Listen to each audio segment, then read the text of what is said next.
I was so excited all week that I was going to get to talk to you. I was like, there's no way I get to be face to face with the Pink Better for not my screw it up.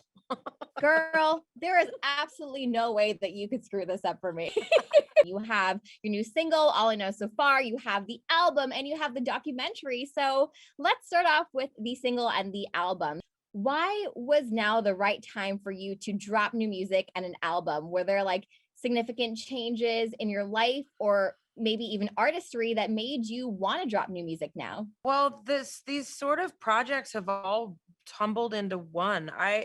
We've been working on the documentary for 2 years. So that has been just a labor of love, and I wasn't sure really if anybody was going to want to see it or why they would want to see it, but yeah, I don't know. And then now I'm feeling really proud of it, and I feel really happy that we did it because it's such a timestamp for my children, and there's not a lot of women doing what I do, and Mhm. I feel really good about it. I guess at least for people that went to the shows or fans, they will see lots of stuff they didn't get to see, like the real behind the stage. And for people that are never going to get me, they'll at least get to see how human I am, and it's very authentic and not staged, and yeah, it's all access. But then there's the Rag and Bone Man song and the live album and the new single and then the song with Willow. There's so much all Yeah. happening at once. And I think that's because I've been home for a year. I taught myself GarageBand, taught myself how to record myself, and then I just started going. And What? obviously Willow was home, so she was became a part of it. You literally did all this stuff on your own time at home. Like you weren't in Yeah, studio to record any of this. none. Even the Keith Wow. Urban song I recorded at home. I've done all of it at home. Girl, I see, know, I this is feel why I very love you. accomplished. Yeah, you are hair toss and everything. You deserve it. In terms of the sound of your new single, All I Know So Far, what can we expect from it? Is it like straight up rock and pink, or is it like a completely different direction than that musically? I'd say it's probably a scream in the shower or in the car kind of a song. It was a really hard song to write because it's for the documentary, and the documentary is my life. So the song has to sum up my life in 3.5 minutes. No pressure. Yeah. But I just decided to write a letter to Willow. Like, if I were to go away tomorrow, what would I want her to know? What would I want to leave the world? And that's what that song is. You wanted to basically encapsulate your life in 3.5 minutes. So, in terms of the process of the song, was it something that you were able to just sit and write in one sitting, or did you have to spend a lot of time really planning it out and making it perfect for you? If you have to sit for a long time with a song, abandon ship, jump. Yeah. Um, it's it was so I worked with Benj and Justin Paul, who wrote The Greatest Showman. They wrote La La Land. They wrote Dear Evan Hansen. They're incredibly talented guys that write stories. And so for me, and I knew them since Greatest Showman because Willow and I did that song, but um, we just sat and we did it all remotely on just like this on Zoom, and we just played around, and the first line of the chorus, "Throw your head back and spit in the wind," is something my dad has always said to me Mhm. ever since I was probably, I don't know, 7, 8, and going in talent shows. He's like, "Babe, throw your head back, spit in the wind, and show them what you got." And Mhm. so that's where it started. It's just that kind of empowerment and that kind Right. of love that you want to pass on. Thinking back about what your father said to you so many years ago, it just shows that as a parent, what you teach your kids at a young age will really stick with them. Now that you are a parent, do you find that when you're writing music now, it is all about your family, all about your kids, and sharing those personal experiences with them? No, no, I'm not that good of a mom. Nope. Still a bit of a narcissist. No, I don't know. I mean, I started with Perfect back in the day. I wrote that when I was pregnant with Willow.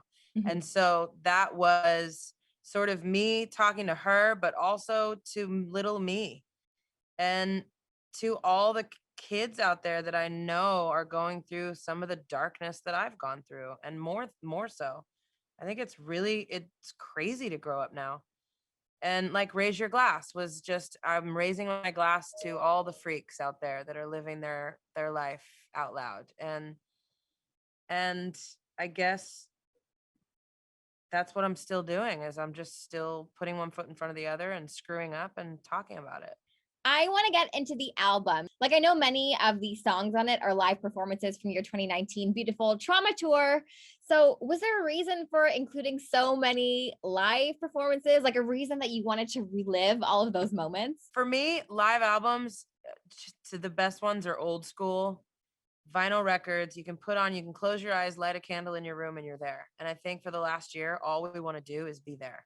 I miss live music so much. I had tickets to a Chris Stapleton concert. I had tickets to Brittany Howard. I was going to go see Amos Lee. And all of it just got shut down. And I miss it so much. And so I'd never put out a live album before. I miss the energy, and I love the covers that we do, especially. We do some badass Queen covers. And I wanted people to hear that. Because if you weren't at Rock in Rio in Brazil, then you would have never heard We Are the Champions. And there's 100,000 people in that audience. And it's palpable. That energy is so, God, I miss it. So maybe that's why. Watching the documentary, you could tell how happy you are performing, how happy you are to share that experience, that moment with people who are in the audience.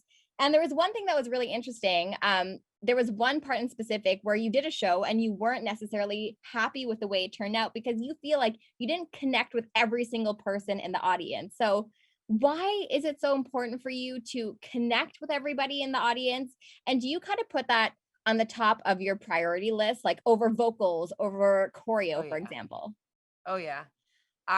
Connection is important to me because I'm very needy. And that's what life is about. Like, okay, I want to sound good, but I'm not always going to sound, 2 hours of singing. You're going to hit some off notes. And I'm not the best dancer. I fake it till I make it. And I fly through the air, and I can be a sloppy acrobat, but to me, it's a vibe. Like, it all has to come together. And I have the best band in the world. I have the best dancers. I have the best crew, down to the people that build that stage. Like, these people are total rock stars. And so it's a vibe. I want people to have a memory. That personal connection is what people remember when they leave these concerts, when they leave these massive venues, because this documentary, you were doing stadium tours, first of all, which is insanity. Can you try to describe to me like what that feels like walking onto a stage and there's so many people there for you? I You can't describe it. There's so many people. The first week I had a really hard time. I was like, oh, there's so many people. I don't know what to do. I don't know where I'm going. But then you get the hang of it. And for me, again, it's insane. And there was one song that was a super surprise for us, was I Am Here. And it became like a church-like experience. And everybody that was sitting down was standing up, and everybody was jumping up and down. 80,000 people losing their marbles. And you watch people that 15 minutes before that were maybe self-conscious or maybe didn't want to stand up in front of the person behind them. And dude, everyone loses their shit, and it is so much fun. Another thing that I found really interesting that you mentioned in the documentary is you don't have a door to walk through to become the artist Pink. You are the artist Pink, you are the mom Pink, all of that in one, right? So how do you then manage to create separation? Like, how do you give equal amounts to being a mom and also being a performer, an artist at the same time? On tour, it's pretty easy because we all travel together and we're just a big family. So I can say to, let's say, Kasan, would you mind taking Jameson to catering, and I'll meet you there in a second? And my kid loves Kasan and feels safe with Kasan and knows Kasan. Or I can be like, where's Willow? And she's in wardrobe learning how to sew a pillow. Great. Tell her I'm in the office for a second. And Carrie helps out a lot too, but there really is no separation. Mm-hmm. Pink was just my nickname when I was a teenager. So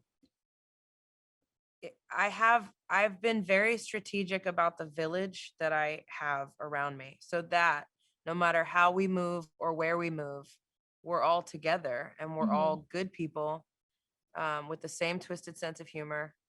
And then I go home and I take my kid to school and I'm on the board meeting. I'm a board member. Like, What? Really? and I'm killing it this year. Everything all in one. I had the best fundraiser idea this year. Thank you very much. Girl. Do you have Oh, those yeah. days where you're like, man, like, I wish that I could just focus solely on touring today, or, oh, I wish I could just focus on my family today. And if you are Yeah. battling with that, how do you Or, deal oh, with I that? wish I could just go to the bathroom by myself. Oh, wait, do you have people follow you to the bathroom? Little people, yes. Oh, you're the little ones following you to the bathroom. I Like did the little same ducklings. thing I'm with my like, you mom know until I was what? like 6. Can It's so you get embarrassing. out? Like, can you just get out? And like, no. No. I'm like, whatever.